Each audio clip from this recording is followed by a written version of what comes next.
We are live now, Tom. Yeah, welcome everybody. There we Welcome go. back to Beyond the 90. We've got a very special video for you today. We've got Tom from Fox of Fantasy, Alex as well with us, and we're just going to get in some of the press conference reviews. There's not been a lot of information, but first of all, Alex, how's your international break been?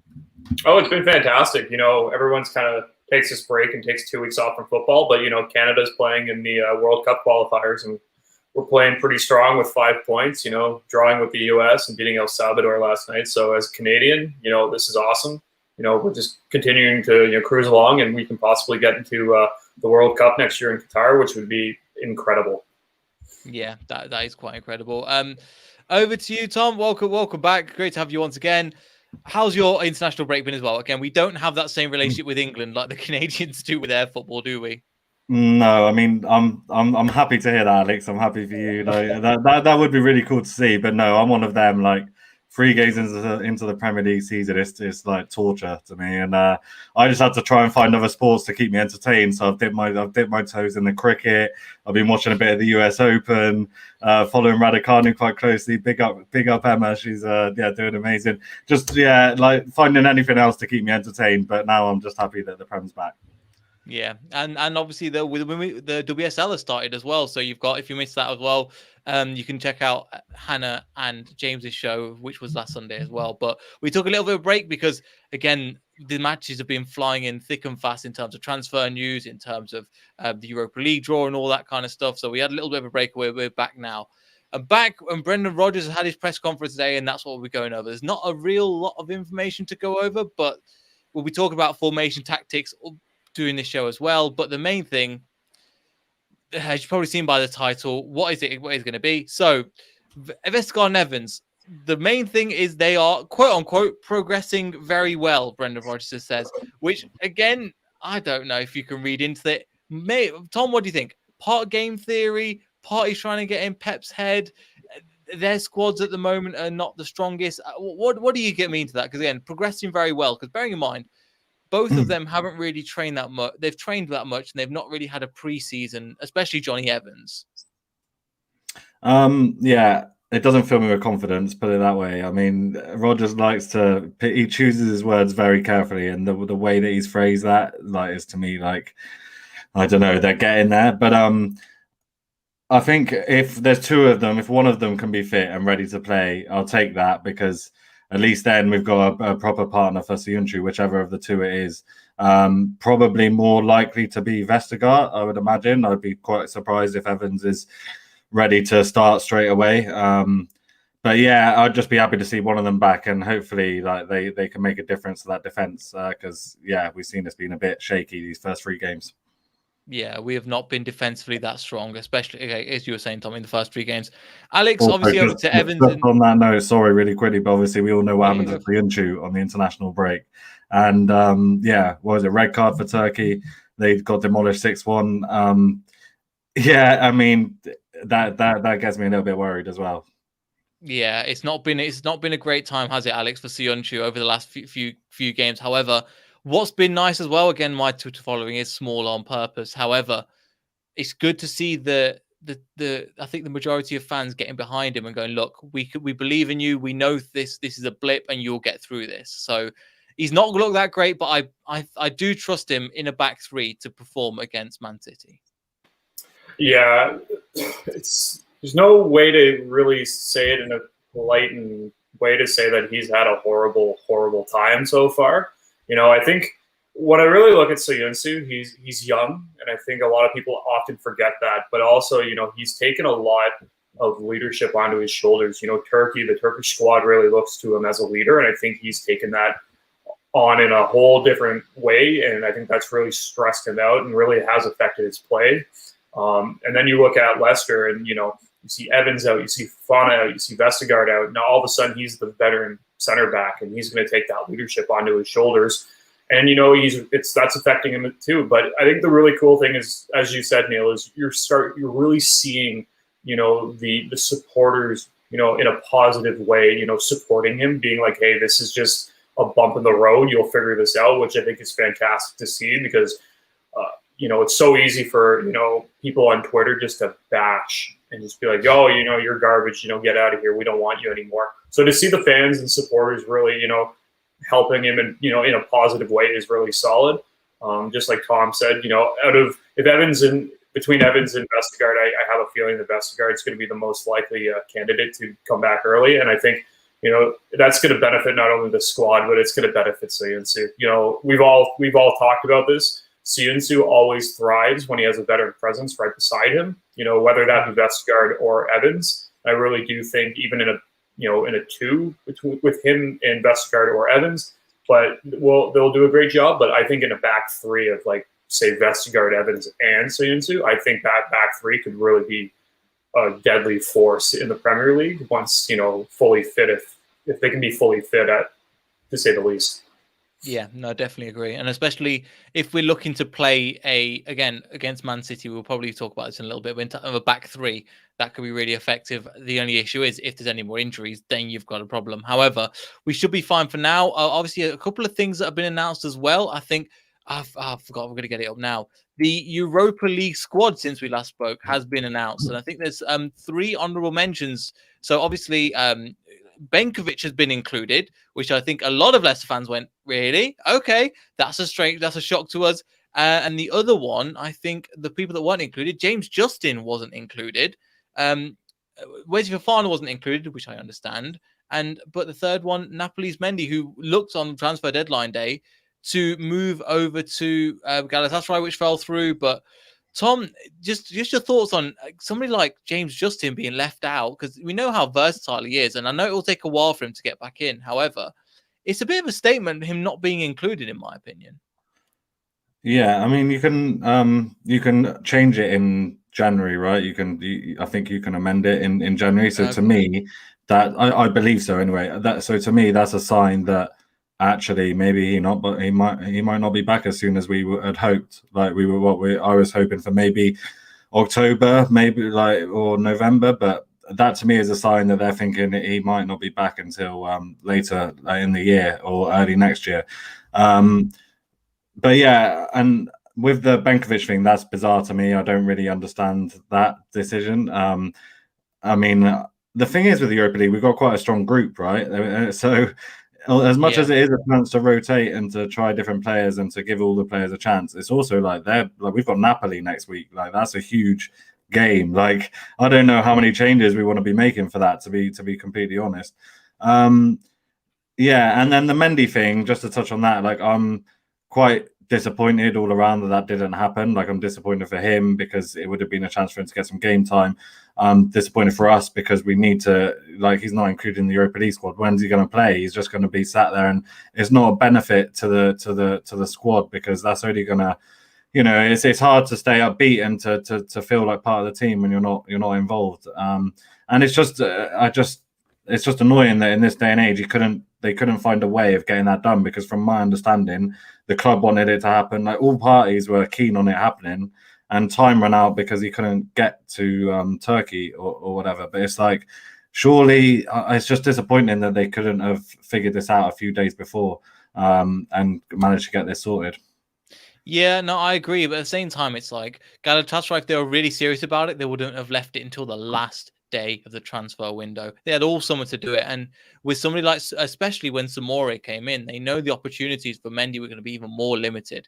So I think that, Alex, that is on Galatasaray at the end of the day. I think Leicester do want the best for their players. I think they are a genuine club. They're not going to hold on to them just to not let somebody else do better. But at the same time, I think Galatasaray has a lot to answer for there, in the same way that Newcastle, we saw with the Hamza Chowdhury deal, where even Leicester City compromised and Newcastle went, we're not going to pay that much. And so he goes, fine, we're going to keep him here. But they tried to do the best for their players. And it seems like Mendy is another example of that. Yeah, and you can't fault Leicester at all, because, if Leicester's hoarding these players, which they aren't, I think you'd really see a lot of negativity in the dressing room, I would say, and within the squad if that was the case. So, these are these clubs that are making these decisions last minute to try to get these players. That's where you can really pass the blame on to. And it is unfortunate, because I think we can all we can all agree that Mendy did play quite well at the start of last season.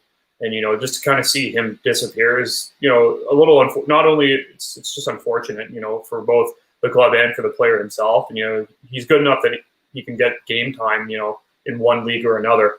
And then, you look at Chowdhury and, let's be serious, Mendy and Chowdhury probably won't get much game time this season, and if they don't go out in the January window, then it's a lost season for the both of them. And they're both good enough to play. So it is unfortunate and it is frustrating for the players and for the club especially. But, at the end of the day, this is what, that's just part of the game, and they just got to kind of deal with it. But, a worst case scenario, they're going to be there, they're going to be ready. So if, injuries do occur, they're going to be ready to jump in and they're reliable. Yeah, but I totally agree as well. Either puts in the comments, would you prefer Mendy or Chowdhury? I think part of it as well, you weren't going to get rid of either of them. Sorry, you're going to get rid of one or the other. So the main one was the Chowdhury to Newcastle, which was pretty much going to happen until the last day of the season, until about 4 hours before the window closed. And then that didn't end up happening. So then then Mendy's offer kind of came in very, very late as well. So in my opinion, Tom, they were going to lose one or the other. I don't think the club were going to lose both, because if there's an injury to Wilfred Ndidi, which, let's be honest, is probably going to be one this season. He is not the most injury-prone player, but I think he has an issue with his knees and especially his legs for the way he tackles and stuff. I don't think the club would have let both of them go. No, I think we needed to get rid of 2 centre midfielders, and the fact that we got Pratt out, that was one, and he was the kind of most valuable asset probably, and the one who most needed game time out of the lot. So I can understand that Pratt went, and then you're left with one of the two out of Chowdhury, and that's the thing, is the fact that we haven't managed to shift at least one of them. I don't have a personally, okay, if I had to choose, I would go to keep Mendy, because like you said, when we have needed him, he has often come in and done a good job. He is an experienced player, and also he does more of the kind of Ndidi role to a certain extent in terms of being calm on the ball whilst also kind of being combative. Chowdhury, I know that we have used him a number of times as to kind of bring him on, to bring energy on, and to kind of run around and chase people down. So again, you could make an argument for keeping him for that reason. But I would argue that he probably is the most in need to go and try and take his career to the next step, because he's never managed to break through into this team. So yeah, I think it's just a shame that we couldn't have let one of them go, and we're just left with slightly too many centre midfielders. Yeah, but again, it's a problem that we'd rather have than not, that we've got too many centre midfielders. And again, it's a golden problem for Brendan Rodgers to have. Just coming back to kind of one thing we're going to talk about as well. Somebody that, again, I've not mentioned, I don't think I mentioned it before, but I'm just going to mention it again. Bertrand is ready to go. Luke Thomas looked like he had coronavirus, but I think he got tested later and he was negative as well. So that's good. He ended up playing for the under-21s, keeping a clean sheet, which is fantastic to see. But going back to that, Bertrand and Luke Thomas will be available for this game. Alex, who would you think? Well, we'll get started. I think we'll go into like the kind of formation builders and stuff in just a second, but it's got to be great news for somebody like Ryan Bertrand to be back in the squad as well. It's fantastic for Ryan Bertrand, and it's fantastic for Leicester City. I think you could really see the gap that was missing when Bertrand was out of the squad and out of the starting 11. So I think he's going to be able to plug that hole that really needs to be filled. Depending with the formation that we use, you can put him in a back 3 or a back 4. And he brings that veteran presence, which is so important. I really do think that, if Bertrand's ready to go, you play him. Luke Thomas has been exceptional, but you're playing a team, a club like Man City, and that's one thing. Bertrand has the experience, and that's nothing to say against Luke Thomas, because he played against some really good clubs last season. If you look at Chelsea in the FA Cup final and whatnot, so he knows what he's doing. But in this type of game, I think you'd play Bertrand, and Thomas is on the bench ready to come on if you need him to.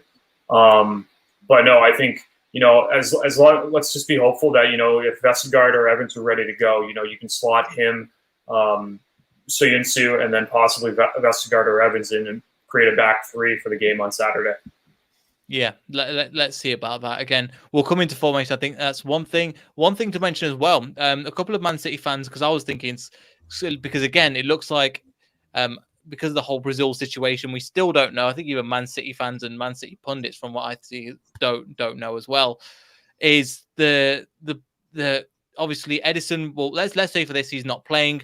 Then Stefan as well, the American keeper, will not be playing as well. So we're down to Scott Carson, who is an ex-Derby player. So it's going to be really fun to see him at the King Power.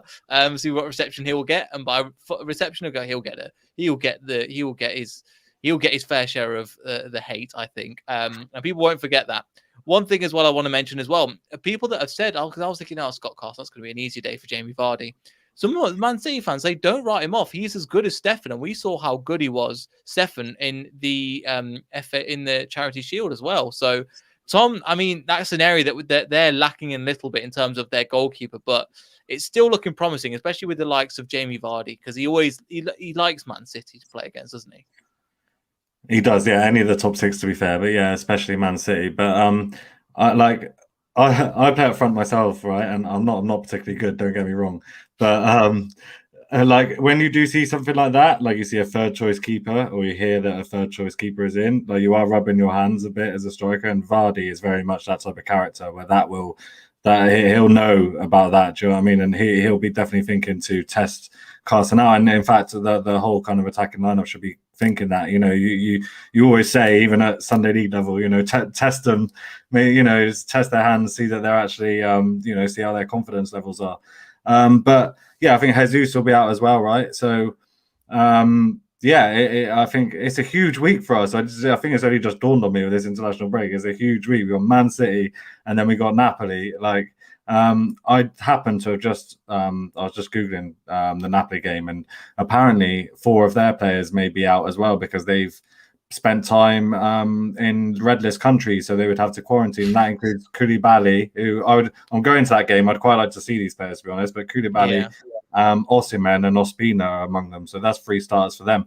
So I think, we if we've got most of our strong players back, we need to be looking at these as real opportunities. And what a week we could have if we could beat both of these teams at home. We all of a sudden those sort of doubts from those first 3 games would very quickly disappear, and we would be buzzing. Yeah, that would be, again, if we get 2 wins this next week, would be absolutely sensational, because that would be I've just seen people talking in the comments. I'll get into them in just a second, but yeah, you're totally right. Alex, what do you think? Obviously we've got 2 big games coming up. Just your initial thoughts about obviously the situation with Man City, and what do you think? I know you don't do predictions, but them kind of things in that, but like Jamie Vardy must be licking his lips as well. Yeah, I think this really gives Leicester City the opportunity, and I think that's something to be key on. I'm not going to predict, as you know, but I think, I'm going to be, I'll say that I'm more optimistic than I was, even a week ago. I think I would definitely say that. There's a lot of things that, occurred over the last couple of days or so that really has kind of given Leicester City more of an opportunity to capitalize, maybe possibly get 1 point, and, if everything works out, 3 points, which would be fantastic. So I think you need to look at this with, in a positive light, and that's huge. And I think, the players are really noticing this too. And I think that they're going to really, go hard at this and, see what they can do. But, this is not only the biggest game of the week. We got Napoli coming up later, and I think, 2 solid games. And I think that's one thing to really look at, is how exciting these next 2 games are going to be for the club and, for all the supporters. And, it's exciting times. We're playing in the Europa League, but the fact that you can say that we have Napoli as one of our opponents in our group is incredible to say. Yeah, I think what's really exciting as well is coming out of this international break, we've got some players coming back. We have 6 points on the board. We have the same as Man City, so we're coming into this and we haven't seen anywhere near our best yet. And we know that, we know what this team is capable of. Yeah. We haven't seen it in the first 3 games, and yet we're in a good position. We've got these 2 huge games. We've got players coming back, and we haven't seen enough of Daka, Samare, all these talents that we have. So it definitely is. I'm excited to kind of get into the flow of the season now after this international break, and see our strongest team up against 2 very strong teams in this next week. Yeah, no, I definitely agree there. I just want to again come back to kind of formations and stuff in terms of the Man City game. Tom, what do you think formation wise? I've got my team kind of predicted, and some people do the squad builder, but I don't know the website as such. I think Alex knows a little bit. I've tried to find it. I can't find it. But how would you set up if this was the case against Man City? So how I would set up would be to have two up front and to cause them problems. I know I bang on the drum all the time, but three central defenders, three at the back, two wing backs, two solid central midfielders, Maddison in behind two strikers, and maybe, do you know what, take Barnes out of the team because he hasn't shown what he can do yet. So let's try something different. Having said that, what will Rodgers do? We beat them in the Charity Shield. And I'm right in saying we played 4-2-3-1 that day. Barnes started. So, yeah. Vardy started up front. Yeah, Vardy started up front his own. But it was exactly how he started the season. And obviously, then he brought Iheanacho and Daka on up front. And sure enough, that's when we ended up scoring the goal. But if maybe he'll look at that, and they may have a very similar team. They may have Torres up front with no Jesus out. I think maybe he'll start like that, and then he'll have the two strikers in his pocket to bring on if it's a close game. Yeah, it could be. Alex, what do you think? How do you think we find out? Because Tom thinks what, three at the back, 3-5-2. Yeah, 3-5-2, 5-3-2, however you want to look at it. Yeah, that's fine. What about you, Alex? No, I was thinking of 3-5-2, to be honest. I think you look back at the game where we beat them last season at the start of the year. I think it was a 5-2 win, and I think we started off with a two at the front, and it was Vardy and Nacho that started that game. I could be wrong, but no, I don't know why. I feel like Jamie. I genuinely don't think it was Iheanacho. So the Charity Shield. No, for the Charity Shield. Last year. 5-2. Yeah, it was Vardy scored a hat trick, didn't he? Yeah. But I definitely think that if you're starting a third keeper, I think 3-5-2 might be the best. If you have like that back line of, let's say, Vestergaard, Sayinsu, and Bertrand, and you have your wing backs, I really think you could really capitalize against a squad like Man City, especially when they're missing their number one keeper and Jesus as well. Having said that, you never know what you're going to expect with Rodgers. Rodgers tends to just throw a curveball into the mix every so often. So we could see the same exact formation that we had against them in the Charity Shield. So I'm going to say a 3-5-2, but like I said, Rodgers kind of comes out with some random stuff sometimes that you least expect. So it'll be interesting to see in the last couple of days. So I'll just bring up something from last time, how we kind of played again for 5-4-1. You look at the centre backs, obviously Castagna and Justin again. Didn't imagine that. Amate, Evans, and Sionchu was the back three. So much in goal. Tielemans, Mendy, I remember them two linking up really, really well. And I thought Mendy would go on to do bigger things because Ndidi was injured. Barnes on one side, Prass on the other as right wing, and then Jamie Vardy up front on his own. So again, I think that was because, and looking at the substitutions, again, Maddison came on for 69 minutes. Fuchs came on for 80 minutes, and Iheanacho came on for 85. I just can't remember. I can remember the Maddison stuff, but I can't remember the other two things to shore up the defense. However, again, from that, I think this is again a different formation. But do you think, Tom, I know it's a little bit of a different formation, but with players like Ndidi back, players like Barnes, probably, I don't know if he's going to start him to be. Well, Barnes had a weird one, but I think it would be an interesting one. But anyway, I'll show you my formation, but it's very similar to what you guys think. I've got a couple of tweaks in there that I was thinking, right, this is slightly different to what you think. But I definitely agree. Two up top is the one that works, as you can see here. Two up top for me works fantastically. I've got Samari and Ndidi, because I still think with somebody like Fernandinho, with the midfield that they've got, I think Kevin De Bruyne and Phil Foden are still injured, but Jack Grealish, you're going to need, I think, two central defenders. So I'm going to drop Maddison and Barnes out for this one, then have Bertrand, Pereira as your wing backs flying up, and then Tielemans pushing more to a more number 10 position. I know it's slightly different to yours, Tom, but what do you think? No, I like that. That is, it's essentially the same structure. I basically would have gone for the same team. I think Samari coming in is a good idea. I just think we don't ever really deploy Tielemans in that role. So there Yeah. was one preseason friendly where the three of them did play together, and Ndidi, Tielemans, and Samare. I don't remember exactly how that was kind of working out. I see more of a kind of flat back three, or Ndidi as a central defensive midfielder and two in front of him.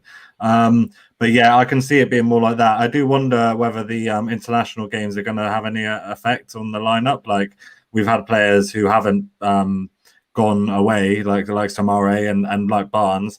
And then we've had players like Tielemans, who's been featuring for Belgium, so Yunchu for Turkey. So there's quite a quick turnaround between these international games and the Prem season. So I just wonder whether that will alter anything. Yeah, it's a good point, actually. I think, well, what formation, what positions would it alter? I mean, Pereira on this right-hand side, but he's not been away with Portugal, and Timothy Castagna has as well. So I don't think is there anybody else you would change, or Alex, at all? I think for me, I was kind of thinking of seeing a back line of Soyuncu, Vestergaard, and Bertrand, and possibly putting Castagna where Bertrand would be, putting him on as a wing back, so like, and then. So where would you play? So who would you play in the middle then? Amati? Soyuncu. I'd put Soyuncu or Vestergaard in the middle. Yeah, because then you have Bertrand who plays left back normally. Vestergaard plays on the side, doesn't he, for Denmark? The side, right. He plays on the side of the three, not in the middle, I think. So something like that. Yeah. Okay. I think it's a good point. If Castagna's, Castagna played for Belgium, didn't he? So, yeah, I think if he's good to go, I think if we can avoid playing Amati against Man City, then we probably should. You say that, but again, the defense when he was him, Evans, and Soyuncu was that was the first game he was back for quite a while. I think he was fantastic, to be honest, and he was jumped straight into that after a long-term injury. I think it was the injury that in 2018 against West Ham, and he came straight back in and did such a good job. So there is the option for him. I just want to get into some of the comments as well.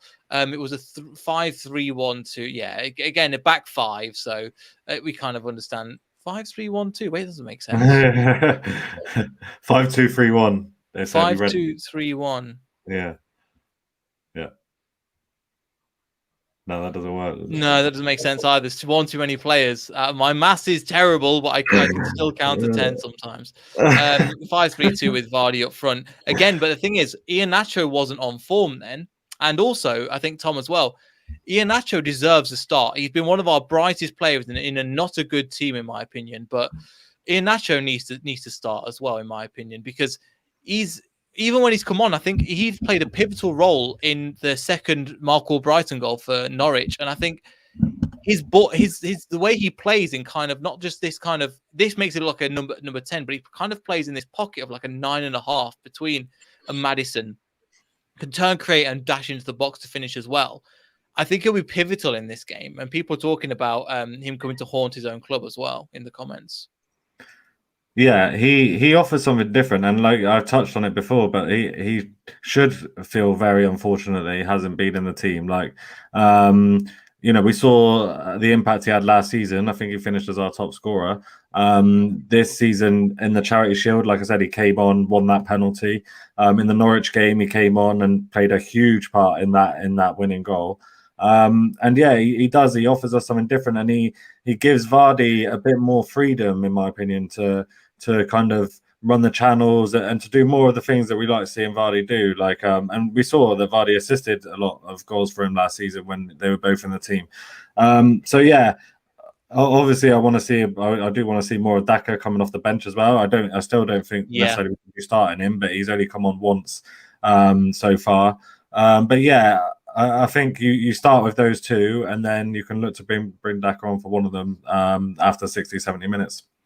I think so. And Alex, again, I think that's a perfect opportunity to introduce Daka as well. He played a pivotal role as well in the penalty for taking some players away, and he's looked quite good in pre-season. However, it's not too early, but is Man City probably too early to introduce him, especially with the Napoli game on the horizon as well? I think if you're going to see Daka come off, he'll be on the bench against Man City. Virtually what I'm thinking is that pending who starts against Man City, and if it is, with two at the top with, Vardy and, Nacho or Daka, I think whoever doesn't play and doesn't start will be the one starting against Napoli on Thursday. Mm-hmm. That's kind of the thought process that I'm going through. So if Nacho starts, I think you're going to see Daka in the lineup on Thursday, or vice versa. So I think regardless, we're going to see both in action this week. It just depends which match that is going to be in. Yeah, I think so too.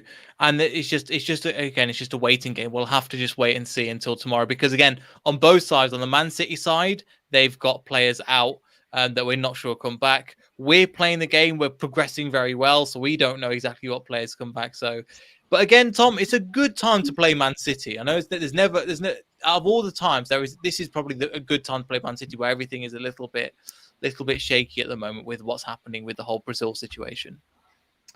Yeah, I think so. And like we have a good track record against them and against some of the other big teams over the last few years. It's actually our form against some of the lower teams that has usually cost us. So we've got and with a full stadium at the King Power, I think we've got every chance of beating them. Obviously, they dropped points to Tottenham. That was, they were a bit unfortunate in that game probably, but it does show that if you can. And I remember that game last season. We played very deep. We had a low block, and it was quite defensive. But when we were on the counter attack and when we broke on them, we were devastating.